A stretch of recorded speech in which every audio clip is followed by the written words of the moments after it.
കുടുംബജീവിതത്തിൻ്റെ സാമ്പത്തിക നേട്ടങ്ങളെന്നൊക്കെ പറഞ്ഞ് നമ്മളൊരു വീഡിയോ ചെയ്തിരുന്നു. അപ്പോൾ അതിൽ വിവാഹത്തെ പ്രോത്സാഹിപ്പിക്കുന്ന രീതിയിലാണ്, അല്ലെങ്കിൽ പല സിംഗിൾസിനെയും നിങ്ങളിങ്ങനെ ചെയ്യരുത് കേട്ടോ എന്നൊക്കെ ഉപദേശിക്കുന്ന രീതിയിലാണ് ആ വീഡിയോ ഒന്ന് ചെയ്തത്. അപ്പോൾ ഒരുപാട് പേര് പറഞ്ഞതാണ് ഇത് പൂർണ്ണമായും ശരിയൊന്നുമല്ല, അല്ലെങ്കിൽ ഒറ്റയ്ക്ക് ജീവിക്കുന്നത് നല്ലതാണ്. അപ്പോൾ അതുകൊണ്ട് തന്നെ ഇന്നത്തെ ഈ വീഡിയോ എന്ന് പറഞ്ഞാൽ സിംഗിൾസിന് വേണ്ടിയൊക്കെ തന്നെ ഉള്ളതാണ് എന്ന് പറയാം. ഒറ്റയ്ക്ക് ജീവിച്ചാലുള്ള ഗുണങ്ങൾ എന്ത്, അല്ലെങ്കിൽ വിവാഹ ജീവിതം ഇല്ലാതെയും ജീവിക്കാം, ഒരുപക്ഷെ അതായിരിക്കുമോ ഭേദം എന്നൊക്കെയാണ് നമ്മൾ ഈ വീഡിയോയിൽ നോക്കുന്നത്. ആദ്യം തന്നെ നമ്മുടെ ഒരു ബയോളജിയൊക്കെ അനുസരിച്ച് പൊതുവെ പറയപ്പെടുന്ന ഒരു കാര്യമാണ്, ഇത് ഞാൻ പറയുന്നതല്ല, പലർക്കും ഇത് അംഗീകരിക്കാൻ പറ്റിയെന്ന് വരില്ല, പ്രത്യേകിച്ച് ഇന്നത്തെ കാലത്ത്. അതായത് നിങ്ങൾ വിവാഹം കഴിക്കുകയാണെങ്കിൽ 25 വയസ്സിന് മുൻപ് വേണം എന്നാണ് ഈ പറയുന്നത്. അതാണാണെങ്കിലും പെണ്ണാണെങ്കിലും 25 വയസ്സ് കഴിഞ്ഞാൽ നിങ്ങൾ കെട്ടാൻ പോകരുതെന്ന്. അപ്പോൾ അത് വിശദമാക്കാം. ഇത് കൂടാതെ രണ്ടാമത്തെ ഒരു റൂളും കൂടെ ഉണ്ട് ഇതിൽ. ആ കാര്യമാണ് ഇതിനേക്കാളും വിചിത്രം. അതായത് ചെറുക്കനെ അപേക്ഷിച്ച് പെണ്ണിന് ഏറ്റവും കുറഞ്ഞത് 5 വയസ്സ്, ഏറ്റവും നല്ലത് 7 വയസ്സ്, അത്രയുമെങ്കിലും പ്രായം കുറവായിരിക്കണം, അല്ലെങ്കിൽ ഇളയതായിരിക്കണമെന്ന്. നിങ്ങളെക്കാളും 1 വയസ്സിനോ 2 വയസ്സിനോ ഇളയ പെണ്ണാണെങ്കിൽ വിവാഹം കഴിക്കരുത്, ഇങ്ങനെയാണ് വേണ്ടതെന്ന്. പൊതുവെ ശുപാർശ ചെയ്യപ്പെടുന്ന പ്രായം ഇതാണ്: 20 വയസ്സ് 25 വയസ്സ്. അതായത് പെണ്ണിന് 20 വയസ്സ്, ആണിന് 25 വയസ്സ്. അപ്പോൾ ഇത് വല്ല ഇന്നത്തെ കാലത്ത് നടക്കുന്ന കാര്യമാണോ? കുറച്ചൊക്കെ നടക്കുമായിരിക്കും, പക്ഷേ ഇങ്ങനെയാണ് ചെയ്യേണ്ടത്. അല്ലെങ്കിൽ 25 വയസ്സ് കഴിഞ്ഞ് കെട്ടുകയോ ചെയ്യരുത് എന്നൊക്കെ പറഞ്ഞാൽ ഇത് എന്ത് കഥയാണെന്ന് ചോദിച്ചാൽ കുറേ ബയോളജി അനുസരിച്ച് തന്നെയാണ്. 25 വയസ്സ് കഴിഞ്ഞാൽ നമ്മളങ്ങ് വാർദ്ധക്യത്തിലേക്ക് പോകാൻ തുടങ്ങുകയാണത്രേ.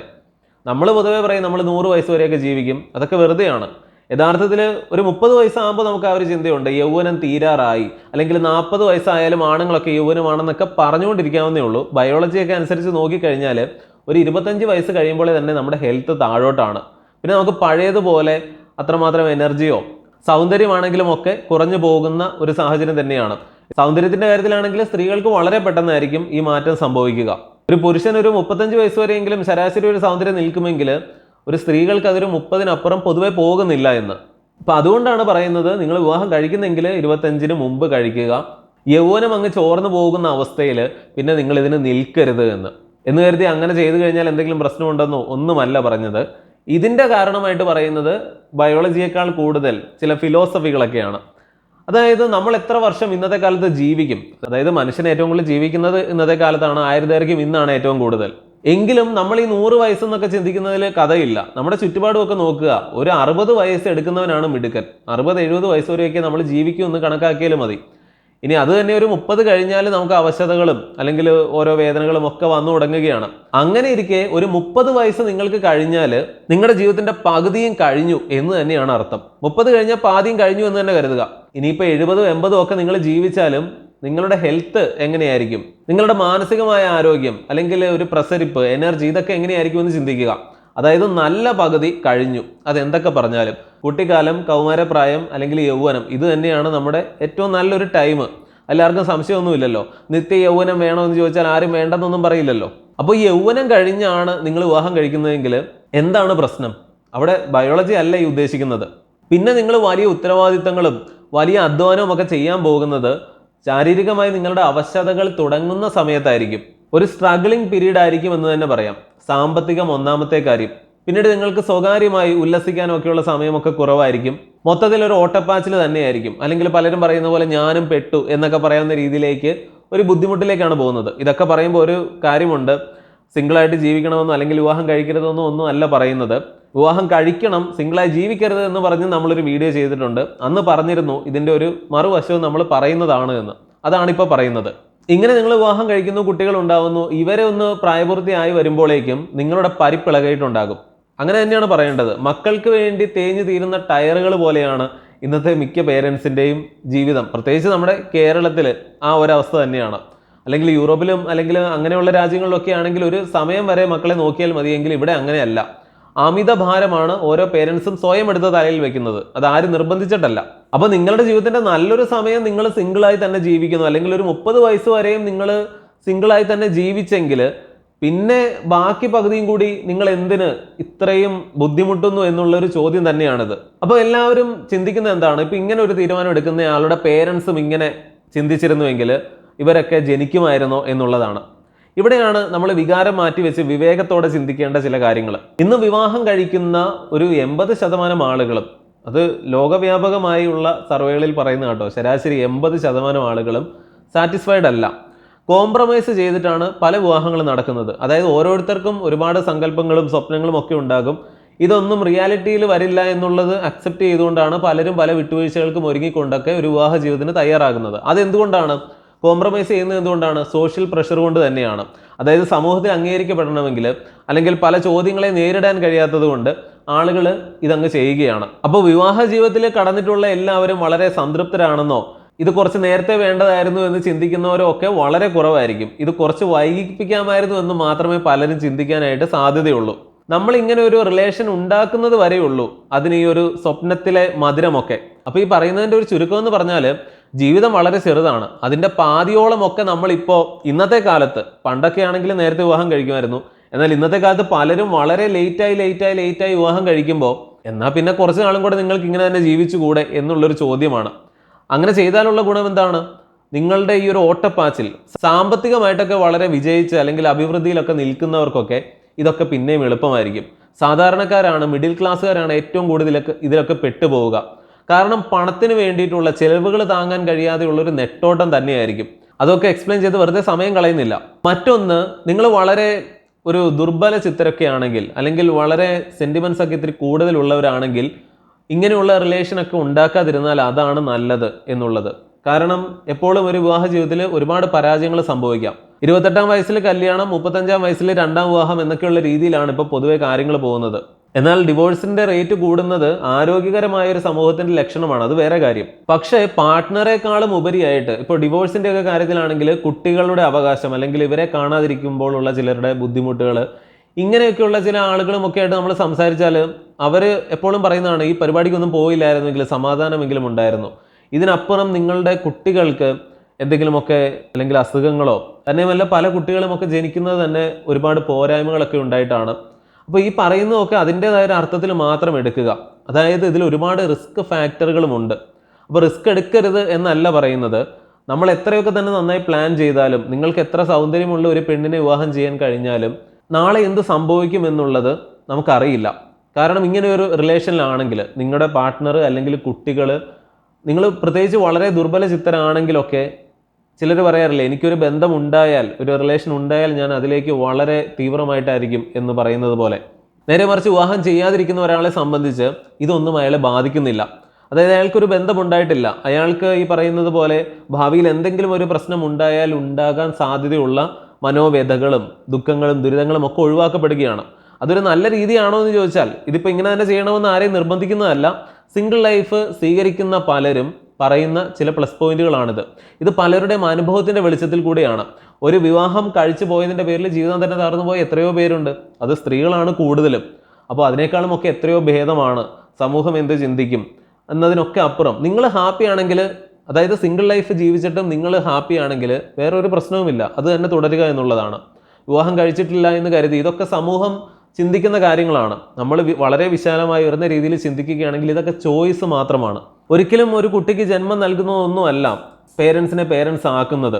ജന്മം നൽകി എന്നുള്ളതല്ല. അല്ലെങ്കിൽ അവരെങ്ങനെയാണ് ഒരാൾക്ക് ജന്മം നൽകുന്നത് എന്ന് ചോദിച്ചാൽ ചിലർ ഇങ്ങനെ പറയാറില്ലേ, അവരുടെ ആനന്ദത്തിന് വേണ്ടിയാണ്. എന്നാൽ പിന്നീട് അവരെ പേരൻസ് ആക്കുന്നത് എന്താണ്? പിന്നീട് അങ്ങോട്ട് വർഷങ്ങൾ നീണ്ട ത്യാഗങ്ങൾ, ഉറക്കമൊഴിച്ചിലുകൾ, അല്ലെങ്കിൽ ജോലി ഭാരം, ഇങ്ങനെ ഈ കുട്ടികൾക്ക് വേണ്ടി അല്ലെങ്കിൽ അവരുടെ തലമുറയ്ക്ക് വേണ്ടി കഷ്ടപ്പെടുന്ന, കണ്ണീരൊഴുക്കുന്ന, വിയർപ്പൊഴുക്കുന്ന ആ അധ്വാനവും ത്യാഗവും ഒക്കെയാണ് അവരെ പേരൻസ് ആക്കി മാറ്റുന്നത്. അല്ലാതെ ബയോളജിക്കലി അവർക്ക് ജന്മം നൽകി എന്നുള്ളതല്ല. അപ്പോൾ ഇത് വളരെ എളുപ്പത്തിൽ തീരുന്ന ഒരു കാര്യമല്ല. അനേക വർഷങ്ങൾ നീണ്ടു നിൽക്കുന്ന, ഏറ്റവും കുറഞ്ഞത് പാശ്ചാത്യ രാജ്യങ്ങളിൽ പോലും വിവാഹ ജീവിതത്തിൽ ഏർപ്പെടുന്നവർ 18 വർഷം ഇനി തങ്ങളുടേത് ഈ ഒരു കാര്യത്തിന് വേണ്ടി തന്നെയായിരിക്കുമെന്നുള്ളതാണ് അവർ മനസ്സിലാക്കുന്നത്. ഇവിടെ എങ്ങനെയാണ്? അപ്പോൾ ഒരുപാട് പേര് വിവാഹം കഴിക്കാതിരുന്നാൽ ഇവിടെ എന്തെങ്കിലും പ്രശ്നമുണ്ടാകുമെന്ന് ചോദിച്ചാൽ യഥാർത്ഥത്തിൽ നമ്മുടെ ഭൂമിയെ സംബന്ധിച്ച് അല്ലെങ്കിൽ ഇന്നത്തെ കാലത്ത് അത് നല്ലതാണ്. പോപ്പുലേഷൻ വളരെ അനിയന്ത്രിതമായിട്ടാണ് പ്രത്യേകിച്ച് ഇന്ത്യയിലൊക്കെ പോകുന്നത്. അത് കൺട്രോൾഡ് ആണിപ്പോൾ എന്ന് പറഞ്ഞാൽ പോലും. തന്നെയുമല്ല ഇനിയുള്ള കാലഘട്ടം എന്ന് പറഞ്ഞാൽ AI പോലെ അല്ലെങ്കിൽ റോബോട്ടിക്സ് പോലെയുള്ള കാര്യങ്ങളൊക്കെ വരുമ്പോൾ കായികമായ അധ്വാനം പോലും കാര്യമായിട്ട് ആവശ്യം വരാത്ത കാലമൊക്കെ അത് വന്നു കഴിഞ്ഞു എന്നുള്ളതാണ്. ഇനി ഏതാനും വർഷങ്ങൾക്കപ്പുറം തന്നെ വലിയൊരു ജനസമൂഹത്തിന്റെ മുൻപിൽ വരാൻ പോകുന്ന ചോദ്യചിഹ്നം എന്ന് പറഞ്ഞാൽ അപ്രസക്തിയുടേതാണ്. ഇവരുടെ പ്രസക്തി നഷ്ടപ്പെടുന്നു.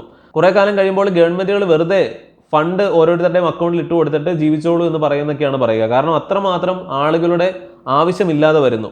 അപ്പോൾ എങ്ങനെ നോക്കിയാലും പോപ്പുലേഷൻ ഇനിയും ഭാവിയിൽ ഒരുപാട് വേണം എന്നൊന്നുമില്ല. ചൈന തന്നെ ഇപ്പോൾ 2ാം സ്ഥാനത്തായി. പോപ്പുലേഷൻ അവർ കുറച്ചതാണ്, 1 ചൈൽഡ് പോളിസിയൊക്കെ നമ്മൾ കേട്ടിട്ടുണ്ട്. അങ്ങനെയാണ് ഇപ്പോൾ ഇന്ത്യ 1ാമത് എത്തിയിരിക്കുന്നത്. ഏറ്റവും അടിസ്ഥാനപരമായിട്ട് പറഞ്ഞാൽ ഇത് വർത്താണോ എന്ന് ചിന്തിക്കുക. അതായത് നിങ്ങളുടെ ജീവിതം, നിങ്ങളിപ്പോൾ ഒരു 25-ലോ 30-ലോ ഒക്കെയാണ് വിവാഹം കഴിക്കുന്നതെങ്കിലും പിന്നീട് നിങ്ങളുടെ ജീവിതം വളരെ എളുപ്പമായിരിക്കുമെന്ന് പറയാനായിട്ട് സാധിക്കില്ല. ഇത്രയും കഷ്ടപ്പാടുകൾ നിങ്ങൾ എടുക്കുന്നു, ഇത്രയധികം സമയം നിങ്ങൾ പലതിനും മാറ്റിവെക്കുന്നു. ഇത് നിങ്ങൾക്ക് എങ്ങനെയാണ് അനുഭവപ്പെടുക? നിങ്ങൾക്കിതൊരു ലാഭമായിട്ടാണോ നഷ്ടമായിട്ടാണോ തോന്നുക എന്ന് മാത്രം ചിന്തിച്ചാൽ മതി. ഇപ്പോൾ ഒരു എക്സാമ്പിൾ പറഞ്ഞാൽ, ഒരാഴ്ച നിങ്ങൾക്കൊരു മനോഹരമായ പാർക്കിൽ ഇരിക്കാൻ വേണ്ടി 1 വർഷം അതേ പാർക്കിൽ നിങ്ങൾ പോയിട്ട് തൂമ്പാപ്പണി എടുക്കണം, എന്നാലേ അവിടെ ഒരാഴ്ച ഇരുത്തൂ, അല്ലെങ്കിൽ അവിടെ സുഖമായി ഇരുന്ന് ആനന്ദിക്കാൻ സാധിക്കൂ എന്ന് പറയുന്നത് പോലെയാണ്. ഈയിടെ തന്നെ റീൽസിലോ മറ്റോ ആണ് ഒരു ലോട്ടറി വിൽക്കുന്ന ഒരു ചേട്ടൻ ഇങ്ങനെ പറയുന്നതാണ്, എൻ്റെ മക്കൾ വലുതായി, അതിനുശേഷമാണ് എനിക്ക് കഷ്ടപ്പാടുകളൊക്കെ വന്നത്, അവരെന്നെ നോക്കുന്നില്ല എന്നൊക്കെ പറഞ്ഞുകൊണ്ട്. അദ്ദേഹത്തിന് വേണ്ട ഒരുപാട് ലാംഗ്വേജുകളൊക്കെ അറിയാം, ഇംഗ്ലീഷ് ഉൾപ്പെടെ.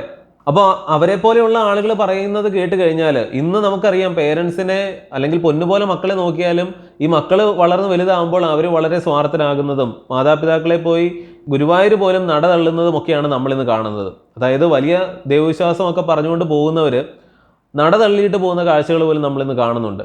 അപ്പോൾ ഇങ്ങനെയൊക്കെയുള്ള കാലഘട്ടത്തിൽ അപ്പോൾ അവരുടെയൊക്കെ ഒരു മനോഭാവത്തിൽ ചിന്തിച്ചാൽ വിവാഹം കഴിക്കാതിരുന്നിരുന്നെങ്കിൽ അവരുടെയൊക്കെ ജീവിതം മനോഹരമായിരുന്നു. അങ്ങനെയും ചിന്തിക്കാമല്ലോ. ഇങ്ങനെ ഒരു വിഷയം പറയുമ്പോൾ ഒരുപാട് എതിരഭിപ്രായങ്ങൾ ഒരുപാട് പേര് ഇനിയിപ്പോൾ കമന്റിലും ഒക്കെ വരും. പക്ഷെ അങ്ങനെയൊക്കെ എഴുതുന്നവർ ഈ കാര്യവും ചിന്തിക്കണമല്ലോ. കുട്ടികളായിരിക്കുമ്പോൾ നമുക്ക് സമയമുണ്ട്, പണത്തിന്റെ ആവശ്യമില്ല, ഹെൽത്തുമുണ്ട്. ബാല്യവും കൗമാരവും ഒക്കെ ഏകദേശം ഇങ്ങനെയായിരിക്കും. ഒരു യൗവനത്തിന്റെ ഒക്കെ ആരംഭത്തിൽ നമ്മുടെ കയ്യിൽ പണം ഉണ്ടാകില്ല, സമയവും ആരോഗ്യവും ഒക്കെ ഇഷ്ടം പോലെ ഉണ്ടാകും. അല്ലെങ്കിൽ ഒരു ജോലിയിലൊക്കെ പ്രവേശിച്ച് അധ്വാനിച്ചു തുടങ്ങുന്ന സമയത്തെന്ന് പറഞ്ഞാൽ നിങ്ങളുടെ കയ്യിൽ പണം ഉണ്ടാകും, ആരോഗ്യവും ഉണ്ടാകും, പക്ഷെ സമയം ഉണ്ടാകില്ല. പിന്നെ നിങ്ങൾ റിട്ടയർഡ് അല്ലെങ്കിൽ വാർദ്ധക്യത്തിലേക്കൊക്കെ എത്തുമ്പോൾ നിങ്ങളുടെ കയ്യിൽ അത്യാവശ്യം പണമുണ്ടാകും, സമയമുണ്ടാകും, പക്ഷെ ആരോഗ്യം ഉണ്ടാകില്ല. അതായത് ഓരോ സമയത്തും നമുക്ക് ഓരോ പ്രായത്തിനനുസരിച്ച് തോന്നും ഇപ്പോൾ ഏറ്റവും പ്രധാനം പണമാണെന്ന് തോന്നും, പിന്നെ തോന്നും സമയമാണ് ഏറ്റവും കൂടുതൽ വേണ്ടതെന്ന് തോന്നും, പിന്നെ തോന്നും ആരോഗ്യമാണ് വേണ്ടതെന്ന് തോന്നും. ഇത് 3ഉം വേണം. ചിലർ പറയാറുണ്ട് പണമൊക്കെ ഒന്നുമല്ല, ആരോഗ്യവും സമയമാണ് ഏറ്റവും പ്രധാനം. സമയം തന്നെയാണ് നമ്മുടെ ജീവിതം. അതുപോലെ ആരോഗ്യമില്ലെങ്കിൽ എന്തെങ്കിലും കാര്യമുണ്ടോ? അല്ലെങ്കിൽ ഒരു പനി വന്നാൽ മതിയല്ലോ. പക്ഷേ പണം എന്ന് പറയുന്ന ഒന്നുണ്ടെങ്കിൽ എന്താണ് ഇവിടെ വരുന്ന മാറ്റം? നിങ്ങൾക്ക് നിങ്ങളുടെ ഉള്ള സമയം ബെറ്റർ ടൈംസ് ആക്കാനായിട്ട് ഇത് സഹായകരമാകും. വളരെ മോശമായിട്ടുള്ള സമയമല്ല, ആനന്ദകരമായ സമയമായിട്ട് അതിനെ മാറ്റാൻ പണത്തിന് സാധിക്കും. ഇനി നിങ്ങളുടെ ഹെൽത്ത് മോശമാണെങ്കിലും ഇന്നത്തെ കാര്യങ്ങളൊക്കെ ഉപയോഗിച്ചുകൊണ്ട് നിങ്ങളുടെ ഹെൽത്ത് ഇമ്പ്രൂവ് ചെയ്യാനും തിരിച്ചു പിടിക്കാനും ഒക്കെ ഇതേ പണത്തിന് ഒരു പരിധി വരെ സാധിക്കും. ഇതിനൊക്കെ ലിമിറ്റേഷൻ ഉണ്ടെങ്കിൽ പോലും. അപ്പോൾ ഈ 3 കാര്യങ്ങളും മനസ്സിലാക്കിക്കൊണ്ട് ഏത് തരത്തിലുള്ള ഒരു ലൈഫാണ് സ്വീകരിക്കേണ്ടത് എന്നൊക്കെയുള്ളത് അവനവൻ്റെ തീരുമാനമാണ്. സ്വന്തമായൊരു നിലപാടില്ലാത്തവരാണ് പൊതുവെ സമൂഹത്തിൽ മിക്ക മനുഷ്യരും. വളരെ കുറച്ച് കാര്യങ്ങളിൽ മാത്രമേ നമ്മൾ സ്വന്തം നിലപാട് എടുക്കുകയുള്ളൂ. ഇതുപോലെയുള്ള പ്രധാന തീരുമാനങ്ങളിൽ നമ്മൾ പൊതുവെ ഫോളോ ചെയ്യുന്നത് സമൂഹം എന്ത് പറയുന്നു എന്നുള്ളത് തന്നെയാണ്. വിവാഹം കഴിക്കണമെന്നാണ് പൊതുവെ പറയുന്നത്, അതുകൊണ്ട് തന്നെ കിട്ടിയില്ലെങ്കിൽ ആളുകൾ ചോദിക്കുന്നു, അതുകൊണ്ട് പോയി കെട്ടുന്നു, ഇതാണ്. പക്ഷെ അവിടെ പോലും വ്യക്തമായൊരു സ്റ്റാൻഡ് എടുത്തിട്ട് ഇല്ല ഞാൻ ഇങ്ങനെ തന്നെയാണ് ജീവിക്കുന്നത് എന്നൊക്കെ തീരുമാനിക്കാൻ പലർക്കും കഴിഞ്ഞു എന്ന് വരില്ല. പിന്നെ മറ്റൊരു കാര്യം, ഈ സിംഗിൾ ലൈഫ് വേണം എന്ന് തീരുമാനിക്കുന്നവർ, ഇപ്പോൾ ഒരു പുരുഷനാണെങ്കിൽ ഒരുപാട് പെണ്ണുങ്ങൾ പുറകെ നടന്നിട്ടും ഇവരെ ഒന്നും വേണ്ട, അല്ലെങ്കിൽ സിക്മയോ അങ്ങനെ എന്തൊക്കെയോ പറയില്ലോ, ഇങ്ങനെയൊക്കെയുള്ള രീതിയിൽ തീരുമാനമെടുത്ത് നടക്കുന്നവരൊന്നുമല്ല. സ്വാഭാവികമായിട്ടും അവർ പലരുടെയും അപ്രോച്ച് ചെയ്യുന്നുണ്ടാവും, അല്ലെങ്കിൽ പ്രപ്പോസ് ചെയ്തിട്ടുണ്ടാവും. അതൊന്നും നടന്നു കാണില്ല.